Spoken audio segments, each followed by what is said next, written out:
Straight to the papers. Tensions still between Moscow and Paris that we've been telling you about, of course, in the news. Vladimir Putin cancelling this trip here, scheduled for next week, Flo. That's right. Le Figaro talks about a cold snap. Remember that Vladimir Putin was supposed to come to Paris to inaugurate a new Russian Orthodox cathedral located right near the Eiffel Tower.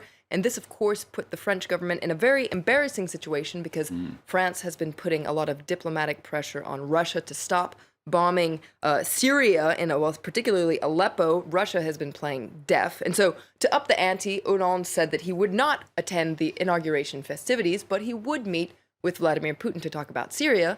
And, of course, Vladimir Putin's answer was, yeah. Yeah. Several French papers actually being quite critical of François Hollande, you found, for rubbing Putin up the wrong way. That's right. In its editorial, Le Figaro says this strategy to isolate Vladimir Putin is counterproductive. Like him or not, he is a major player in just about every situation, and no crisis can be fixed without him. And there's one thing that this editorial says that I think is quite interesting. It says that Hollande is playing a game of checkers, while Vladimir Putin is playing a game of chess. So two different strategies here. L'Opinion agrees with this analysis and says, look, diplomacy doesn't mean just talking to your friends. It's about talking to all the players that count, whether or not they're nice, whether or not that you like them. And so you can see there's message here. They're actually calling on Vladimir Putin to change his mind. Please come to Paris, Mr. President Putin. And L'Opinion says, look, talking about war crimes, threatening to, go to the International Criminal Court like Hollande is doing, this is what an NGO president should be saying, not the president of a country.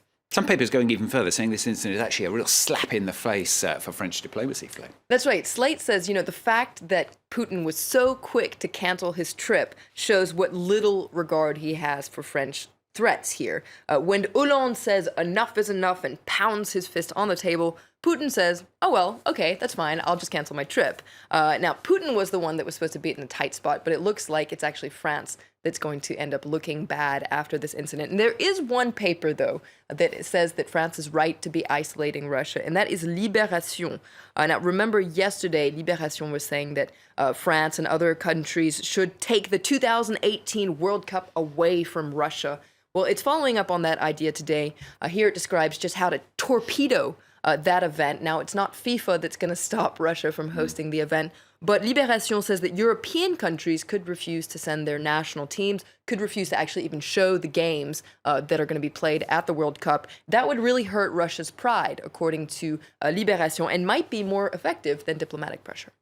Let's move on to another story that's getting a lot of attention today. A book of interviews with President François Hollande is going to be released. It's been released tomorrow, isn't it? That's right. You might be feeling like you have had déjà vu because there have been lots of books coming out about conversations with the president. This one is called Un président ne devrait pas dire ça. A president should not say that. And you can see it here on the front page of Aujourd'hui en France, Le Parisien, that says that it contains some pretty explosive secrets. Le Parisien says that Hollande opens up about his presidency like he never has before. He talks about, of course, politics. He also talks about his private life, something he doesn't do very much. He doesn't hold back on anything or anyone, and particularly he talks about his arch nemesis, Nicolas Sarkozy. He calls him the little de Gaulle. That's the way he describes him. Oh, it's kind of sweet, kind of sweet. Top pocket de Gaulle. He also calls him the Duracell bunny, just, never running out of energy. Le Parisien says this book shows that Hollande has a visceral dislike for Sarkozy. He hates his love of money. He hates his meanness, his cynicism.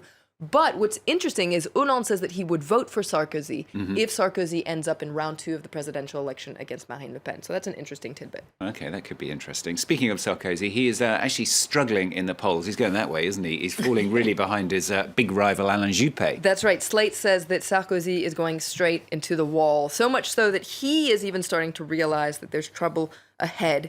His rival, Alain Juppé, is really starting to distance him in the poll, and he's getting some pretty interesting support. You can read more about that in L'Opinion. Alain Juppé just got a major boost. Essentially, nearly 600 elected officials from the center, the UDI party, they've decided to back Alain Juppé and call on all UDI voters to back him in the election. So that's a major boost for Alain Juppé. Yeah, another big boost for Alain Juppé ahead of his televised debate for the Les Républicains, scheduled for tomorrow, isn't it? That's right. This is a major first in French politics. It's the first time Les Républicains are holding a primary, and it's the first time they're going to hold a televised debate. So it's as you can imagine, it's getting a lot of attention. Check out the front page of Libération today. It's going to be quite crowded on stage. There's 7 candidates in this primary. So you've got the 2 frontrunners, Alain Juppé and Nicolas Sarkozy, and 5 contenders, I guess you could say, 5 challengers. They're all going to try to distinguish themselves in that televised debate tomorrow, try to score some points. Spot the difference. That's the game that Libération plays today, because it might seem like they're not that different, but they do have differences. And if you need to find out more, do check out Libération. It gives good descriptions of all the candidates. Should be quite exciting, and I'll be sure to give you all the post-debate analysis. We look forward to it already. Thank you very much, Flo. It's good to have Flo, isn't it, to delve into these things for us on France 24. Next half hour for you. Going to bring you all the latest news headlines, plus a humane abattoir, perhaps an oxymoron, but after a number of slaughterhouses here in France were named and shamed in recent months for acts of animal abuse, now comes change. We report on the abattoir aiming to be as kind as possible to animals. That's interesting.